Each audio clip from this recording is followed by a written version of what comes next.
বুঝতে কোরআনকে জানতে চলো শিখি আরবি ভাষা, জীবনকে সাজাতে জীবনকে রাঙাতে কোরআনই হলো সঠিক দিশা। কোরআনকে বুঝতে কোরআনকে জানতে চলো শিখি আরবি ভাষা, জীবনকে সাজাতে জীবনকে রাঙাতে কোরআনই হলো সঠিক দিশা। এসো শিখি আরবি ভাষা, এসো শিখি আরবি ভাষা, সহজ সরল ছন্দ সুরে। تاء ثاء جيم حاء خاء دال ذال راء زاء سين شين صاد ضاد طاء ظاء عين غين فاء قاف كاف لام ميم نون هاء واو ياء هذه حروف الهجاء.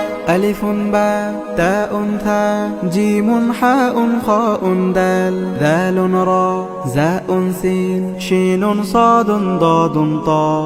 ألف باء